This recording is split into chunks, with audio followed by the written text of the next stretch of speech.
Um serial killer gosta de brincar de gato e rato com a polícia.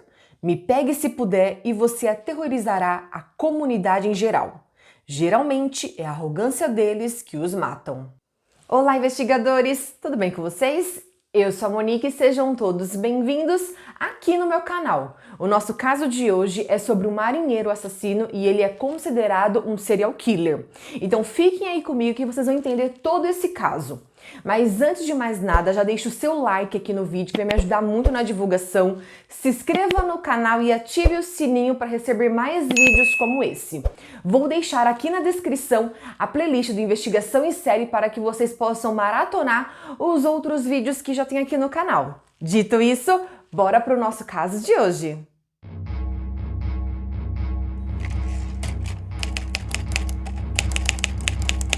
John Eric Armstrong nasceu em 23 de novembro de 1973 em Newborn, Carolina do Norte.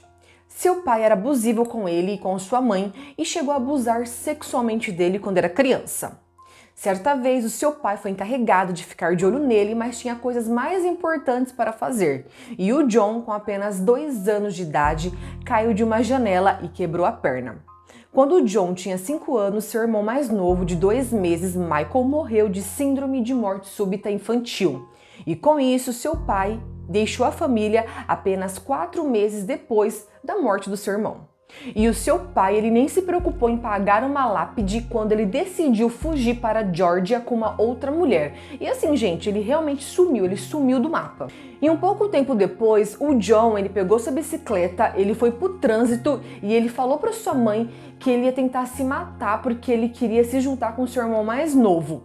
E ele vivia culpando o seu pai pela morte do irmão, ele não aceitava tudo isso. Então, gente, só para vocês conseguirem entender tudo isso, o John, ele se apegou muito ao seu irmão. E por mais que ele fosse muito novinho, ele já tinha criado um laço.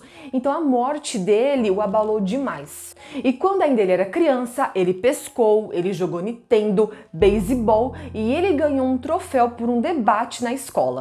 Ele era um aluno nota B e nota C e ele dizia a todos que queria se tornar um policial. O vice-diretor da escola onde ele estudava disse que ele era relativamente memorável e também disse que ele não tinha problema em nenhuma disciplina. Desde seus primeiros anos, ele nunca quis ser conhecido como John, porque era o nome de seu pai, ele tinha muita raiva dele. Então John parou de usar seu primeiro nome para se distanciar daquele homem. Ele era conhecido como Eric pela família e pelos amigos. No colégio, John era um aluno comum que não causava confusão. Ele namorou com uma menina, só que ela o traiu depois que recebeu presentes de um outro pretendente. Em sua mente, ela poderia muito bem ser uma prostituta. Depois disso, John viu todas as mulheres como prostitutas em potencial, culpadas e merecedoras de punição. Na verdade, ele se sentiu ofendido por essa traição e ele não reagiu bem a isso. Ficou com muito ódio e assim, ficou com ódio de todas as mulheres. Após a sua formatura, em 1992, o John ele começou a trabalhar em uma mercearia antes dele decidir fazer carreira na marinha. Ele se alistou e foi colocado como marinheiro do maior navio do planeta.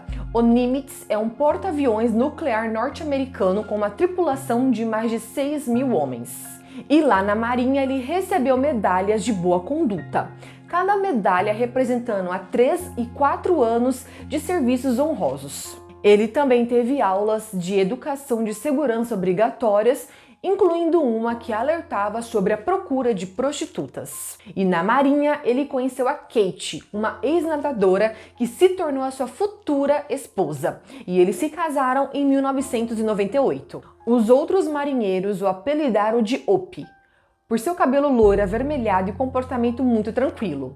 Alguns disseram que ele podia ser mal-humorado, enquanto outros se lembravam de sua presença, mas seus companheiros de beliche o descreveram como temperamental.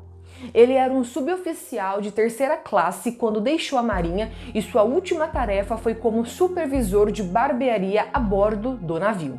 Depois que ele deixou a marinha, em 1999, ele foi para Michigan e ele ficou em um subúrbio operário localizado em Detroit. Lá ele conseguiu um emprego de segurança e mais tarde ele foi trabalhar no aeroporto metropolitano de Detroit como reabastecedor de aeronaves. Os vizinhos o consideravam um cidadão exemplar, um bom homem de família, dedicado à esposa e ao seu filho recém-nascido chamado Austin.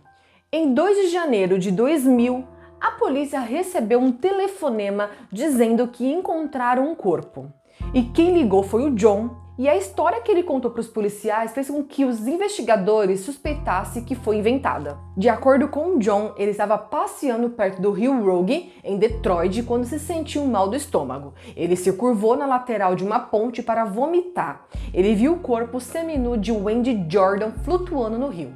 Os oficiais começaram a suspeitar dessa história que foi totalmente esquisita da forma como o Joe contou, e ele se tornou o principal suspeito da morte da Wendy.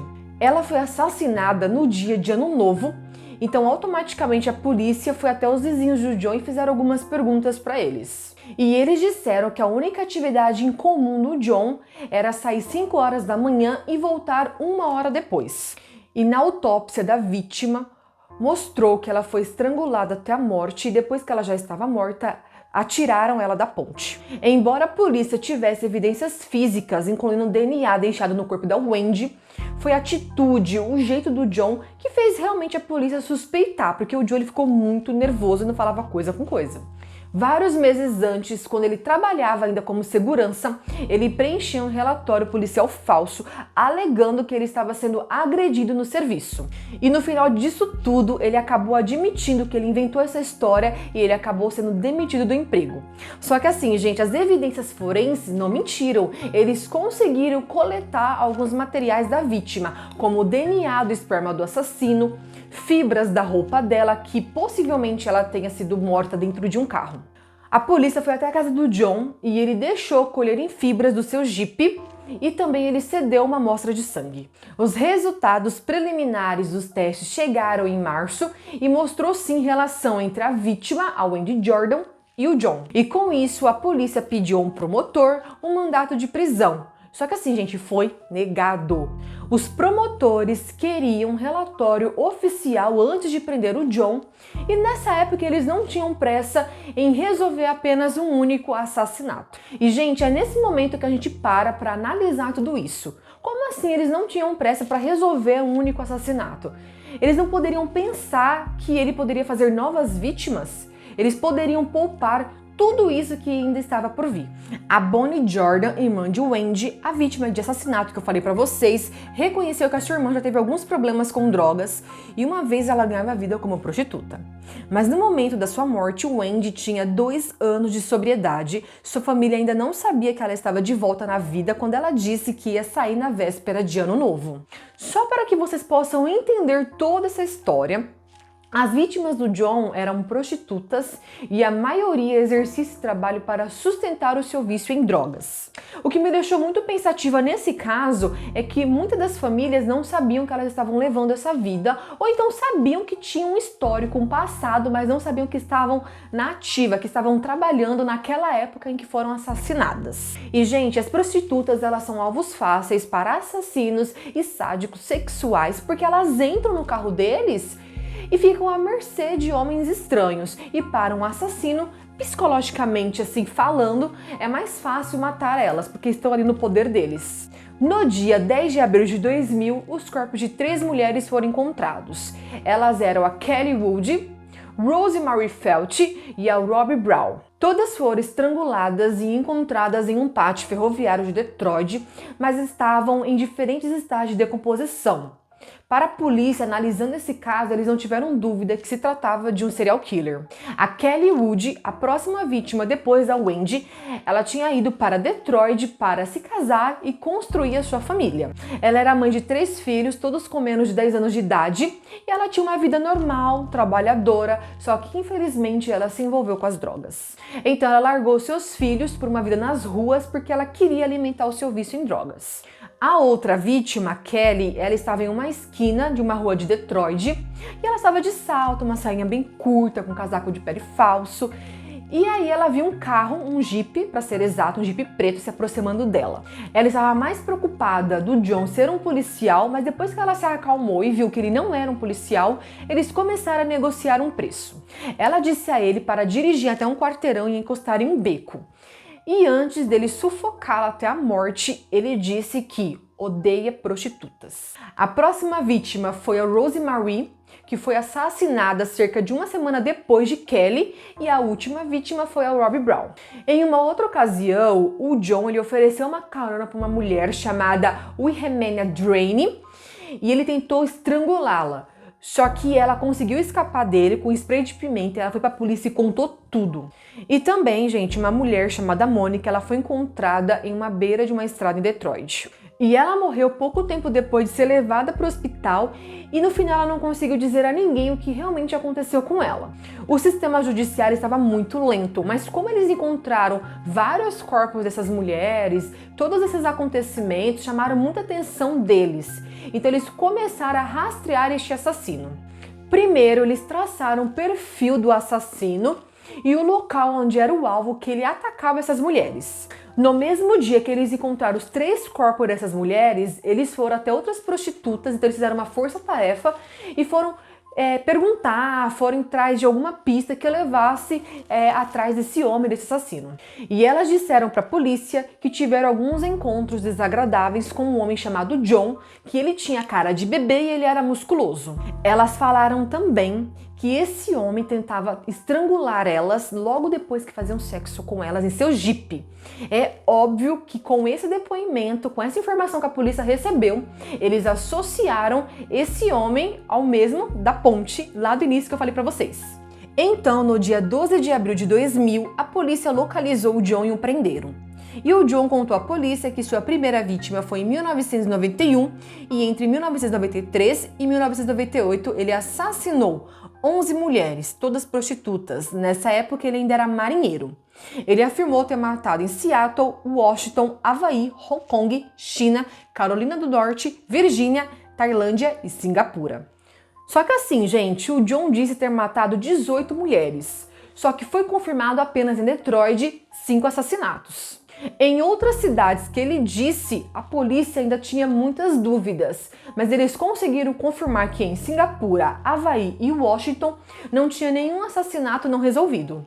Eu vi na minha pesquisa que os investigadores acreditam que o John tenha exagerado na sua confissão. Só que assim, gente, tem muitas opiniões contraditórias. Uns acreditam que pelo fato dele ter sido pego pela polícia, ele decidiu contar logo tudo, tipo, ele jogou logo as cartas na mesa. Eu encontrei uma frase dizendo que o John poderia ir para a prisão com mais glória, talvez por isso que ele tenha aumentado tudo isso. Mas, gente, é muito esquisito, né? E ele declarou tudo isso que eu falei para vocês sem a presença de um advogado. E outros acreditam que o John tenha deixado algumas mulheres inconscientes e ele pensa que as matou, mas na verdade não. Gente, eu achei particularmente bem bizarro, mas uma psicóloga disse que o John falou que viu o rosto de seu pai biológico sobreposto ao rosto de prostitutas. John também admitiu que muitas vezes voltava para onde havia deixado os corpos para que pudesse fazer sexo com eles. E o método de assassinato dele é igual a todos, estrangulamento. O chefe de polícia disse que John tentou matar todas as prostitutas, que ele já tinha feito sexo, mas que ele expressou remorso e até chorou enquanto se confessava. Mas assim, gente, ele chorou que nem um bebê, viu? A Kate, a esposa do John, ela não queria acreditar, ela disse que não foi o John que fez todos esses assassinatos, mas não tinha o que fazer, o John confessou. Em um julgamento, em março de 2001, John foi condenado por assassinato. Os advogados de defesa tentaram alegar insanidade por causa que ele havia sido abusado sexualmente pelo pai. Só que não convenceu o júri, que o condenou por homicídio qualificado e o sentenciou à prisão perpétua em uma penitenciária estadual de segurança máxima.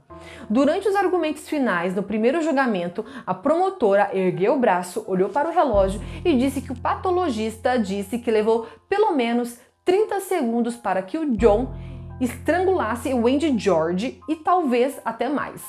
A sala do tribunal estava muito silenciosa e a promotora falou uma coisa que eu achei muito forte. E você pode imaginar que ela não estava apenas deitada ali esperando, imaginando quanto tempo demoraria para morrer. Ela provavelmente lutou pela sua vida.